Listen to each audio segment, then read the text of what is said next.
नमस्कार प्यारे साथियों व बच्चों, ज्ञान सागर में आपका स्वागत है।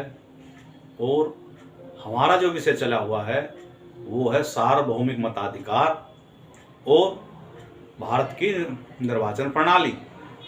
इस अध्याय को हम करवा चुके हैं और अब इसके 2 प्रश्न रह रहे हैं और ये दोनों काफ़ी तार्किक प्रश्न हैं और हम इनके उत्तर में आपका सहयोग करते हैं। आप इसका कैसे उत्तर दे सकते हैं।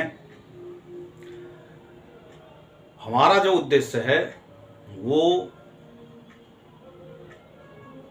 ज्ञान को बढ़ाना है, तर्क शक्ति को बढ़ाना है और रटाना नहीं है, क्योंकि रटाने से कभी भी मेमोरी में नहीं जाता और समझने में आप खुद सक्षम हो जाएंगे जवाब लिखने के लिए। तो पहला जो प्रश्न है वो है, डिजिटल युग में चुनाव के सामने क्या चुनौतियां हैं और भविष्य में चुनाव कैसे हो सकते हैं।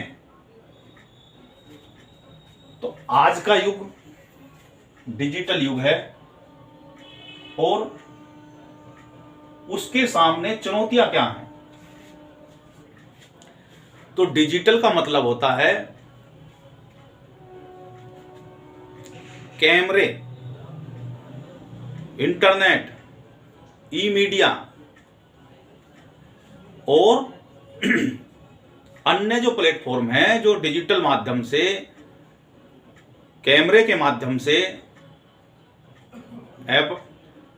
अप्रत्यक्ष रूप से आपके सामने आते हैं, वो कंटेंट उनको डिजिटल मीडिया बोलते हैं।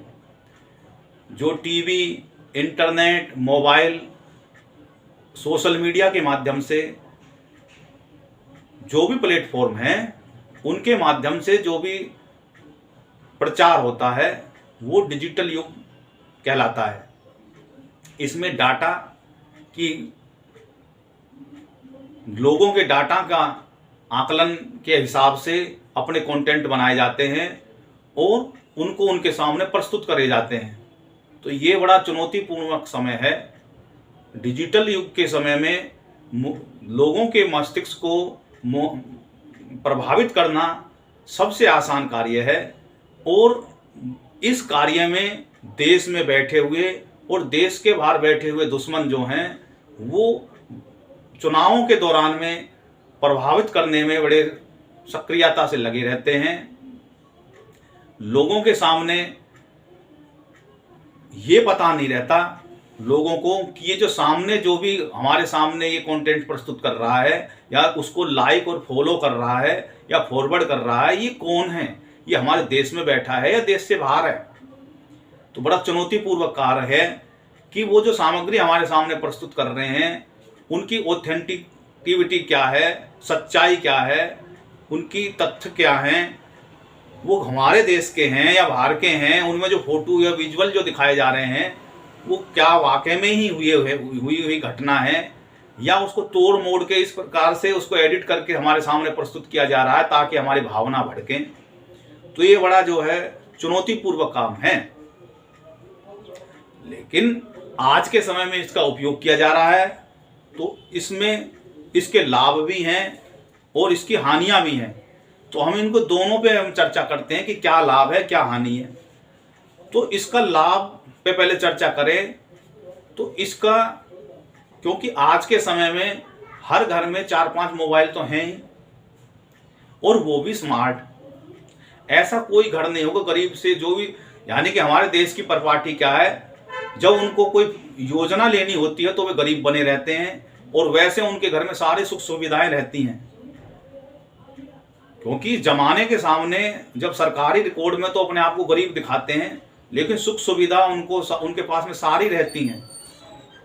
कोई भी राजनेता इन पर बोलने के लिए तैयार नहीं होता। क्यों नहीं होता? कि जिस किसी ने भी अपने मुंह से थोड़ी सी बात कह दी तो उसको मीडिया में पकड़ के, ये देखिए जी ये गरीब विरोधी है।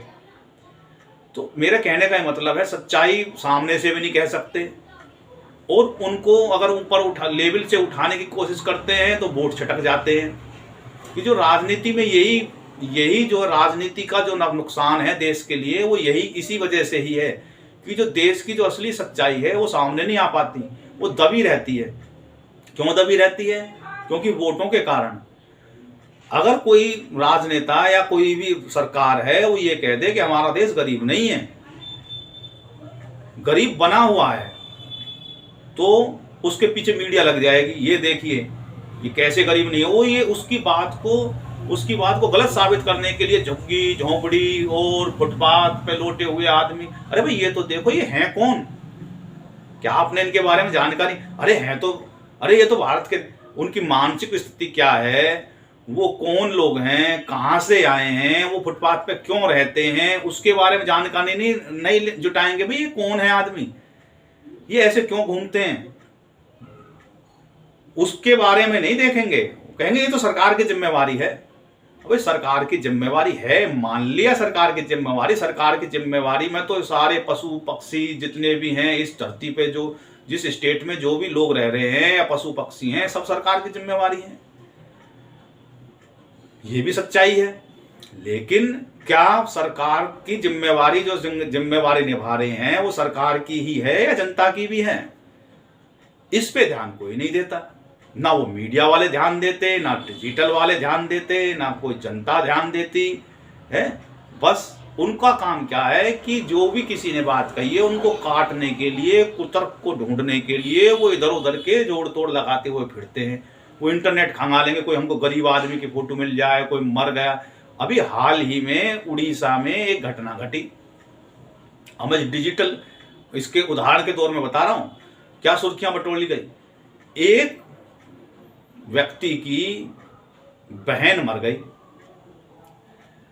आदिवासी वर्ग से था वो, उसकी बहन मर गई और उसके खाते में कुछ 20-25 हजार रुपए पड़े हुए थे, और वो उनको निकालने के लिए बैंक में जा पहुंचा। बैंक वाले ने उससे कहा कि आप इन रुपयों को नहीं निकाल सकते, वही निकाल सकता है जिसका ये खाता है। अब यहां तक की बातों में आप क्या मान के समझ के चलते हैं? इतनी सी बात जो फैक्ट है उसमें आप क्या मान के चलते हैं? क्या बैंक वाले ने उसका अपमान कर दिया? बताओ। अब उसके बाद में क्या हुआ कि वो आदमी, उसने कहा होगा कि भाई जो है वो तो मर गई थी बहन मेरी, तो अब क्या होगा? तो उसने कहा कि ये साबित करो कि वो तुम्हारी बहन मर गई। और बताओ, वो आदमी या तो उसको किसी ने भड़काया है, ऐसे तो कोई है नहीं। तो बैंक वाले ये थोड़ी कहेंगे कि भाई तू साबित करेगा, कैसे करेगा साबित? वो बैंक वाले बताते हैं भाई डेथ सर्टिफिकेट ला और ला। तो उस बात को मुद्दा बनाने के लिए किसी ने उस आदमी को जरूर भड़काया होगा। अगर सच्चाई तक जाएंगे, वो क्या हुआ, उसने कब्र में से उसकी लाश निकाली, डेड बॉडी निकाली जो गल सड़ गई थी, और उसको एक कट्टे में लपेटा और कंधे पे धर के और वो बैंक के दरवाजे पे जाके बैठ गए। घटना ये है। इस घटना का मीडिया ने डिजिटल युग के माध्यम से कितनों ने वीडियो बनाई, यूट्यूब पे डाली, और कुछ का ये देखिए सरकार की कितनी निर्ममता है, ये देखिए सरकार ने, ये तो अमानवीय व्यवहार है। अरे भाई फैक्ट तो चेक करो। ये भी सच्चाई है कि वो डेड बॉडी को लेके आया, तो इसमें किसका दोष है? किसका दोष है? बैंक का दोष है क्या? बैंक तो किसी का भी खाता हो, उसके नियम है, तो वो क्या मरे हुए के पैसे को वो ऐसे निकाल के दे देता? तो ये दोष किस आदमी का है? जो डेड बॉडी धोके लाया उसका है क्या? या उसका है जिसने उसको सलाह दी, ले भाई प्रमाण के तौर पर ले भाई डेड बॉडी, तो क्या उससे ये साबित हो जाएगा कि ये मर गई? भाई हर चीज का दस्तावेजी सबूत होते हैं। जो कोई भी मरता है तो उसके मृत्यु प्रमाण पत्र बनवाया जाता है, और मृत्यु प्रमाण पत्र को बैंक में दिखाते हैं, 2 गवाह होते हैं, जो भी उनके कागजी कार्रवाई है। तो क्या वो ऐसा हर कोई जो भी आदमी है वो सभी भागे चले आएंगे कि हमारा ये मर गया पैसे दे दो, और उनको बिगैर कागजी कार्रवाई के निकाल के पैसे दे दें? अगर मान लो अगर कोई दूसरा आदमी ये कह दे कि भाई मैं तो आया ही नहीं जी, कोई मेरे पैसे दूसरे ले गया, तब क्या होगा? तो कहानी के 2 पहलू होते हैं। यही काम डिजिटल मीडिया करता है। तिल का ताड़ बनाते हैं, उसको चटपटी और जो है ज्वलंत बनाने, खबर बनाने के लिए वो प्रसारित इस हिसाब से करते हैं कि बहुत अत्याचार हो रहा है। उनको अपनी टीआरपी बढ़ानी होती है और देश में गदर कटवाना होता है।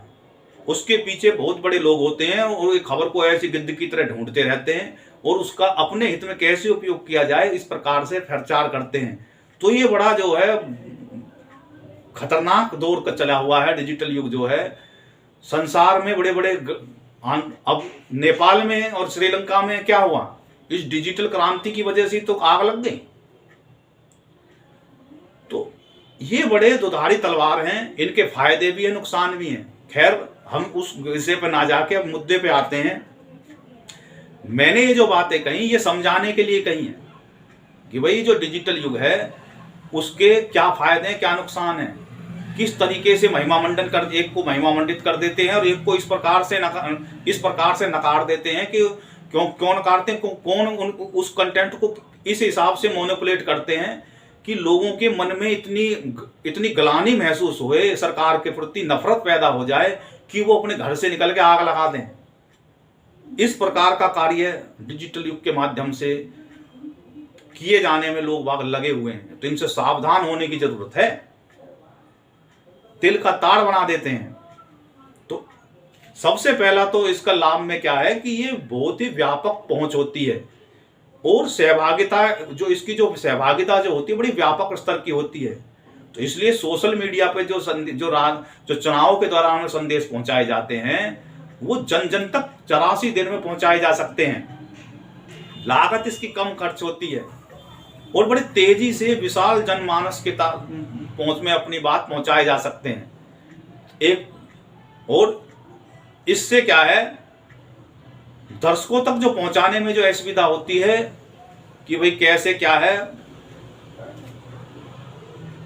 कि भाई वो कैसे आएंगे, कैसे नहीं जाएंगे, उनको कौन लेके आएगा मंच स्तर तक। एक रैली हो रही है और एक अपनी बात मोबाइल पे मैसेज के माध्यम से पहुंचाई जा रही है। तो मेन मकसद क्या रैली का, नेता की बात लोगों के कान में पहुंचे और वही बात उसको घर बैठे मिल गई। तो फर्क क्या हुआ कि भाई उसको तक तो बात पहुंचानी है। तो इसके जो है पहला तो काम क्या है, इसकी पहुंच व्यापक होती है और इसकी जो सहभागिता जो होती है वो निचले लेवल तक पहुंच जाती है। तो इसका ये लाभ है। दूसरा क्या है कि राजनीतिक भागीदारी में वृद्धि होती है। राजनीतिक भागीदारी में कैसे वृद्धि होती है, क्योंकि जब कोई आप कंटेंट डालेंगे तो उसका असर क्या होता है, वो किस किस पे डालेंगे, आप सोशल मीडिया पे डालेंगे। सोशल मीडिया में आजकल क्या है, फेसबुक है, ट्विटर है, इंस्टाग्राम है और एक्स है जिसको पहले ट्विटर बोलते थे, और भी बहुत से माध्यम हैं, यूट्यूब है। अब इन पे क्या होते हैं, कोई लाइक करता है, कमेंट करता है। तो जो जितने भी लाइक और कमेंट आ रहे हैं उनके माध्यम से जो बैठा हुआ नेता है वो ये देख लेता है कि इस बात की प्रतिक्रिया का क्या असर है। अगर लाइक ज्यादा आ रहे हैं और उनमें एक आकलन करने वाले बैठा हो कि क्या सच्चा है क्या झूठे हैं, तो वो जनता का रुख नब्ज पकड़ने में जो है ये जो डिजिटल माध्यम है वो अपनी अगली चाल बदले, कैसे राजनीति में अपनी अगली चाल बदले, कैसे जनमानस में अपना जो पकड़ बनाए, इसके लिए जो है वो काफी जो है आसान है। इसमें नब्ज पकड़ना बहुत काफी आसान है। जनता की जो राजनीति में जो भागीदारी है उसकी वृद्धि होती है। अगला क्या है कि वास्तविक समय संचार है, यानी कि रियल टाइम है। कोई भी घटना जैसे ही वो घटी और लोगों तक तुरंत पहुंचाने में मदद होती है। कोई भी बात किसी ने कही कि और उसका उतना सा ही बात जितनी वो राजनीति में असर पहुंचानी है उतनी सी बात, उससे पहले की बात को काट देते हैं, उसके बाद की बात को काट देते हैं, बस बीच के हिस्से को फलाने ने ऐसे कही उसको एक साथ फैला देते हैं। तो इससे क्या होता है कि जो रियल टाइम है, यानी कि एक तो लाइव कोई भी रैली चल रही है वो लाइव टेलीकास्ट के में जो है भी इसमें मदद मिलती है और उसको टुकड़े टुकड़े में दिखा के तुरंत की तुरंत जनता तक पहुंचा देना और उसका क्या असर हो रहा है वो भी तुरंत मिलने लगता है। तो उसी बीच के दौरान वो अपना स्पष्टीकरण में परिवर्तन भी कर सकता है। तो इसमें क्या है कि जो है रियल जो वास्तविक समय संचार है उसमें राजनेता पारंपरिक मीडिया फिल्टर्स को दरकिनार करते हुए सीधे जनता तक संवाद कर सकते हैं। अगला है पारदर्शिता और जवाबदेही। तो इसमें क्या है कि पारदर्शिता और जवाबदेही भी है, यानी कि किसी ने कोई बात सीधी कही और वो लाइव टेलीकास्ट हो रही है, तो वो ये नहीं कह सकता कि मेरे मतलब बाद में तो कहेगा कि भाई वो दो बातें कहेगा या मेरे मुंह से शब्द निकल गए, भावनाओं में बह के मैंने कह दिया। जनता उसकी सीधी सीधी पकड़ लेते हैं बात को कि भाई इसने ऐसे कही। अब केरल में और तमिलनाडु में जो कांग्रेस के अभी जो चुनाव चल रहे थे, कांग्रेस के जो राष्ट्रीय अध्यक्ष हैं मल्लिकार्जुन खड़गे, उन्होंने मतलब और उसका चुनाव में परिणाम में परिवर्तन हुआ। केरल में स्थिति लग रही थी कि कांग्रेस हार जाएगी, लेकिन उन्होंने ध्रुवीकरण इस प्रकार से करा कि मुस्लिम अपीचमेंट इस प्रकार से करी कि वो रैली में सीधे सीधे कह रहे हैं कि भाई आपके तो कुरान में ये बात लिखी हुई है कि जो भी अगर एक सांप जो आप नमाज पढ़ रहे हैं और आपके पास से जो सांप निकल के जा रहा है और उस सांप को पहले मारो, नमाज बाद में पढ़ो। अब बताओ वो क्या कह रहे हैं, सांप किसको बता रहे हैं? वो सांप बता रहे हैं बीजेपी को और आरएसएस को। तो इतने मतलब जो है निचले स्तर पे जाके उन्होंने ये बात कही। जब बात पकड़ में आ गई तो कहने लगे भाई मेरे कहने का ये मतलब नहीं था। लेकिन डिजिटल युग के माध्यम से क्या है कि वो सीधी सीधी बात सामने आ गई। अब वो खिसड़ करने लगते हैं। जब उनसे मीडिया वाले जाके पूछते हैं आपने इसके, तो खिसड़ करने लगते हैं। तो क्या होता है इसमें पारदर्शिता और जवाबदेही आती है कि आपने जो बात कही वो सीधी तुरंत फैल जाती है और बाद में आपको संभालनी भारी पड़ जाती है। तो उसमें पारदर्शिता और जवाबदेही भी है। अगला है कि चुनौतियां क्या हैं। ये तो चार मैंने फायदे बताए। अब चुनौतियां क्या हैं? चुनौतियां क्या हैं कि गलत सूचना और फर्जी खबर। इससे क्या होता है कि एक तो गलत सूचना और फर्जी खबर फैलने में बड़ी आसानी हो जाती है और उसके दुष्परिणाम ज़्यादा हो जाते हैं। तो मतदाता तक क्या सही है, क्या खबर है, जो खबर है वो क्या सच्चाई है, क्या वो है, तो उससे क्या है बड़ा गलत मैसेज जाता है। अगला है ट्रोलिंग और उत्पीड़न। किसी ने कोई बात कह दी तो उसको सोशल मीडिया पे या उसमें ट्रोल करने लगते हैं। ट्रोल का मतलब होता है उस पर गलत गलत कमेंट कर देना, उसकी मीम बनाना और उसको परेशान करना। उसके जितने भी माध्यम हैं, उसके जो है उस व्यक्ति के जितने भी माध्यम से वो सोशल मीडिया से जुड़ा हुआ है और इंटरनेट में जो उसको बड़े बद्दी कमेंट करते हैं और उसको परेशान करते हैं और जान को खतरा तक उसका आ जाता है। तीसरा क्या है, हेर फेर होती है। अगर किसी ने कोई बात कही तो आजकल एआई का जमाना है और उसमें उन शब्दों को इस प्रकार से हेर फेर बीच में करते हैं और उनको बीच में जोड़ देते हैं कि वो पता ही नहीं पड़ती कि क्या इसने कही या नहीं कही। आजकल तो पिछली बार तो पिछले 2024 के इलेक्शन में तो क्या था कि नेताओं के रैली के बीच में जो बात थी वो उन्होंने कही नहीं और वो शब्द जोड़ के वो प्रचार इस प्रकार से कर दिया कि भाई ये जो है मतलब क्या बोल गए रैली में। बाद में जब उनकी बात पकड़ में आई तो ये कांग्रेस वालों ने खेल खेला। तो जब तक तो काफी नुकसान वो कर चुके थे। जनता के बाद दिमाग में एक बात चीज घर कर जाए, बाद में कितना ही कोई स्पष्टीकरण देते वो उन पर बात पे भरोसा ही नहीं करेंगे। नहीं यार इसने कही होगी, है ये ऐसा आदमी। तो क्या है कि मतलब जो है जिन लोगों के मन में दुर्भावना होती है वो कोई आदमी झूठ भी फैला रहा है तो उसको झूठ को सही मान के चलते हैं और अब क्योंकि उनके अंदर दुर्भावना है। और जो बिल्कुल जो कोमल स्वभाव के हृदय वाले होते हैं उनके हृदय में परिवर्तन करने के उनके पास बार बार मैसेज भेजते हैं वो। और जब बार बार मैसेज भेजा जाता है, जब आदमी के पास में 100 बार झूठी चीज सामने आएगी तो उसको सच्चाई मानने लगता है वो। तो इस प्रकार से क्या है इसमें हेर फेर की बहुत गुंजाइश होती है और जनता के जो जनमत को काफी प्रभावित कर देते हैं। अमेरिका जैसे डिजिटल क्रांति वाले के समय में रूस में बैठे हुए लोगों ने मैनिपुलेट करके जो है इलेक्शन को हेर फेर करने में ये भी बात में वहां पे सामने आई थी।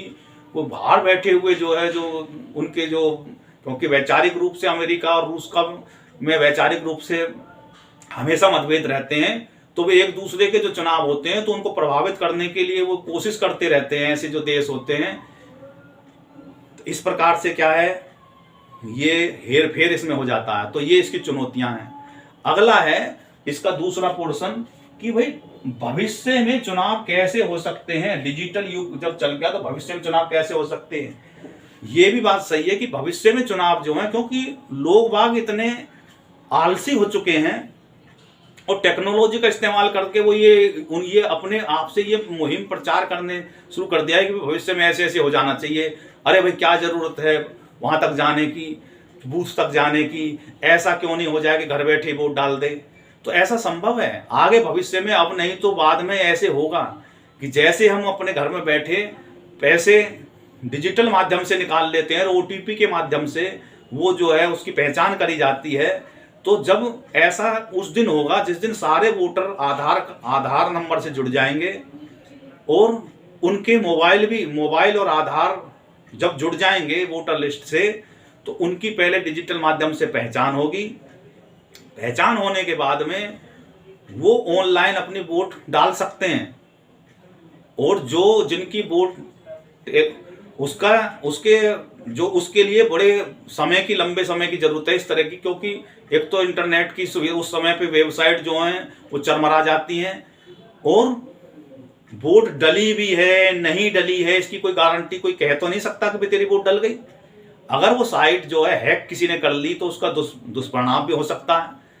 तो अभी इसमें समय लगेगा। डिजिटल समय में भविष्य के जो चुनाव होंगे वो इंटरनेट के माध्यम से ही होंगे और घर बैठे हो सकते हैं। ये भविष्य की बात है।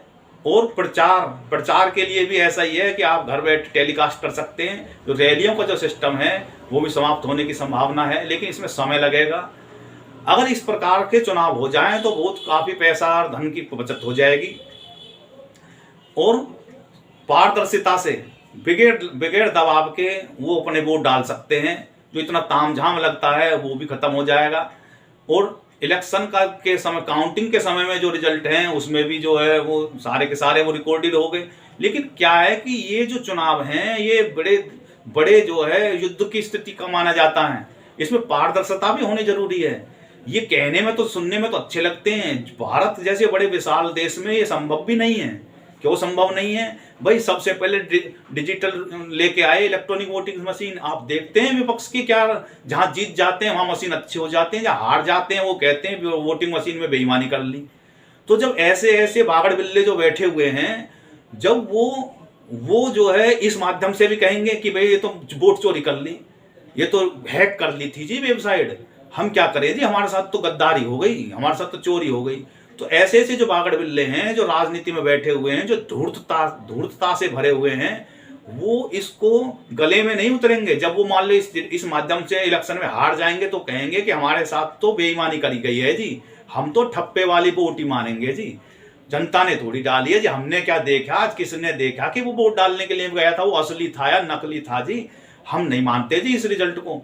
तो ये जो डिजिटल माध्यम से जो है भारत में जो है बहुत कठिन दौर होगा आज से, जब ऐसे जो बागड़ बिल्ले हैं वो राजनीति से खत्म हो जाएंगे और जो नई सोच के आदमी जो राजनीति में आ जाएंगे, तब ये संभव है कि भविष्य में जो डिजिटल माध्यम से जो चुनाव है वो कैसा होगा। भविष्य में जो चुनाव हो गए वो हम थोड़ी थोड़ी रूपरेखा रखें कि भविष्य में जो चुनाव है, जब लोग बाग ऊब जाएंगे तो ये कहेंगे कि भाई देखो ये जो लच्छेदार जो बातें हैं ये हमें पसंद नहीं है। जो फ्री की जो चीजें जो आप दे रहे हो, अब आप देख रहे हो कि नौकरियां क्यों नहीं मिल रही। सरकारी जो नौकरियां हैं उनकी संख्या कम क्यों होती जा रही है, क्या किसी ने विचार करा?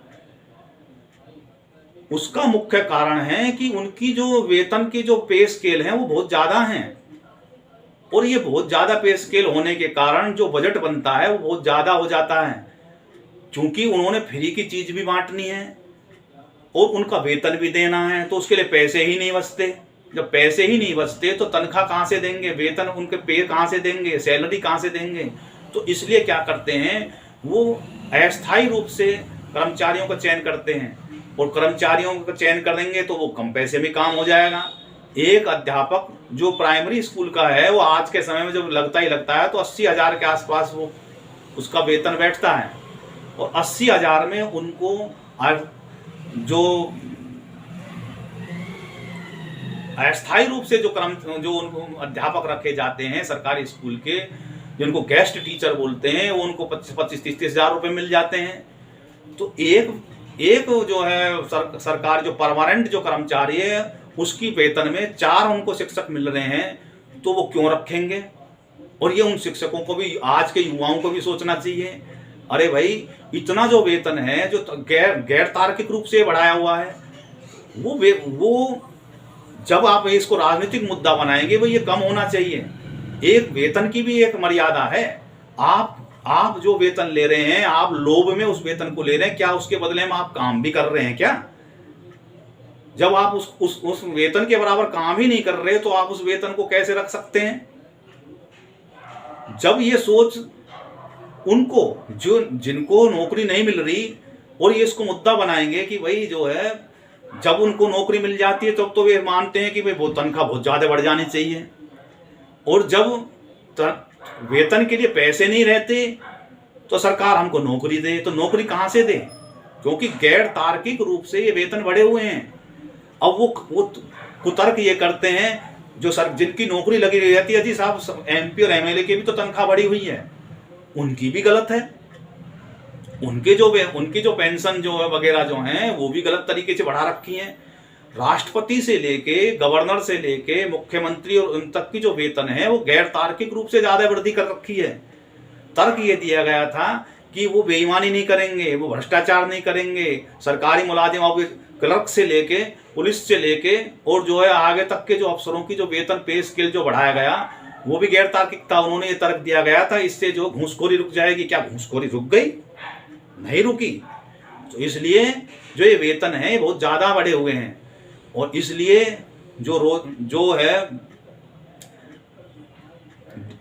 इससे जो है नौकरी नहीं मिलती। तो ये जो है जो कुछ भी है ये डिजिटल माध्यम से, जो जब डिजिटल युग आएगा तो इस बारे में भी आम राय बनेंगी। जब आम राय बनेंगी तो लोगों की धारणा में परिवर्तन होगी। तो भविष्य में क्या क्या मुद्दे बन जाएं कोई पता नहीं। तो मेरे कहने का ये मतलब है कि डिजिटल के समय में, आज के भविष्य में कौन से नए मुद्दे बनेंगे, कौन से विषय आएंगे, तो सबसे पहला जो विषय आएगा वो आएगा रोजगार का। रोजगार के मुद्दे में राजनेता बरगला नहीं सक पाएंगे, तो मुद्दे होंगे रोजगार। दूसरा मुद्दा होगा भ्रष्टाचार। तीसरा जो मुद्दा होगा वो होगी सुरक्षा, कि भाई हम जो इस धरती पर रह रहे हैं कि हमको कोई सेफ्टी है या नहीं है। तीसरा है कि सुविधा का मतलब ये नहीं फ्री फंड की सुविधा। सरकार जो सुविधा दे रही है, सुविधा कहाँ सरकार देती है? सुविधा बिजली की सुविधा देती है, उसके बदले में पैसे लेती है। अस्पताल की सुविधा लेती है, वो मुफ्त है, थोड़ा बहुत चार्ज है। तीसरा है शिक्षा की। और चौथा जो मेन जो होता है वो है न्याय कैसे मिले। अब बहुत से जो राजनीतिक विशेषज्ञ हैं जो अपने आप में चाणक्य समझते हैं, वो बंगाल के चुनाव को समझ ही नहीं पा रहे हैं। वो कह रहे हैं धार्मिक ध्रुवीकरण हो गया। अरे भाई, ध्रुवीकरण होया क्यों? उससे पहले तो ध्रुवीकरण हुआ नहीं।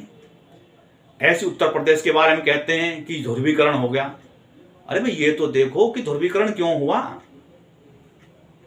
तो ये सब जो विषय हैं, जब लोगों को क्रांति आ जाएगी, उनको समझ में आ जाएगी कि असली कहानी क्या है, तो ये चुनावों का जो सिस्टम है ये बदल जाएगा।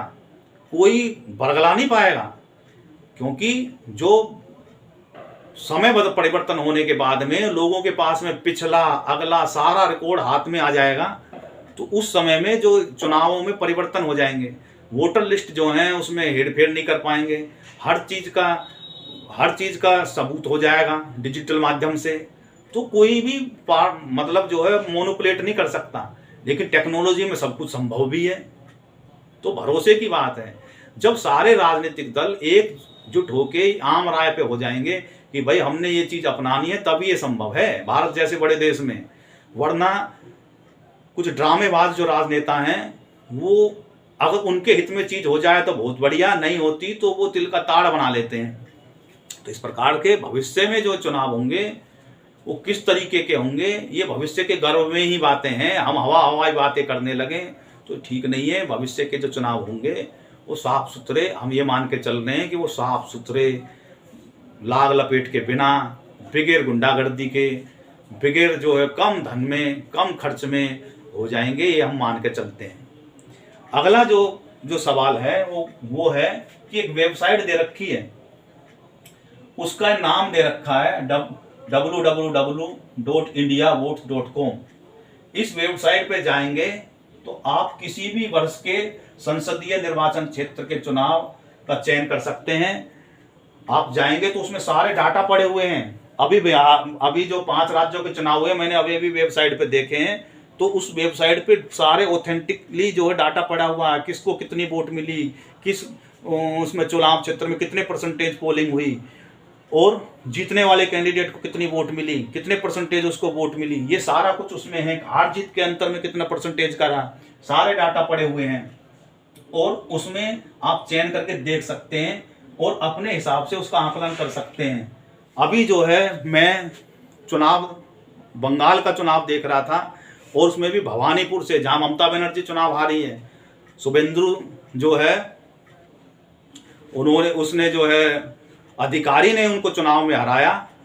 उसमें जो शुभेंदु अधिकारी को जो वोट मिली वो 1,60,313 वोट मिली, और ममता बनर्जी को जो है वो 1,38,584 वोट मिली। कुल 86.4% पोल हुआ, और 15,105 वोटों से ममता बनर्जी चुनाव हार गई। तो ये मैंने आकलन करके उस वेबसाइट के माध्यम से आपको बताया। आप भी इस वेबसाइट पे जाएंगे तो आप अपने हिसाब से किसी भी सीट का आकलन कर सकते हैं। ये अभी जो करंट में जो चुनाव है उसके बारे में बता रहा हूं, और जो है जो विजय मार्जिन रहा वो 10.9% का रहा। इतने वोटों से वो जो है हार गई। इसी प्रकार से आप लोकसभा के चुनाव का भी, लोकसभा के में अभी तो ये लोकसभा यहाँ हुई है नहीं, लोकसभा के तो 2024 के चुनाव के हिसाब से आप देख सकते हैं। तो इस वेबसाइट पे जाएंगे तो लोकसभा के चुनाव का भी आप आकलन कर सकते हैं, और अपने हिसाब से उसका जो है आप आकलन करके राय बना के आप डिटेल अपने नोटबुक में लिख सकते हैं। तो हमारा जो था ये अध्याय खत्म हुआ। किसी भी बच्चे को या किसी भी बड़े को हमसे कोई बात पूछनी है इस विषय में तो आप कमेंट के माध्यम से पूछ सकते हैं। हम उनकी जानकारी में कोई बात रह गई हो या हमसे कोई पूछना हो तो हमारे कमेंट के माध्यम से वो पूछ सकते हैं। इस वीडियो में इतना ही। वीडियो को देखें, हमारे चैनल को लाइक करें, सब्सक्राइब करें।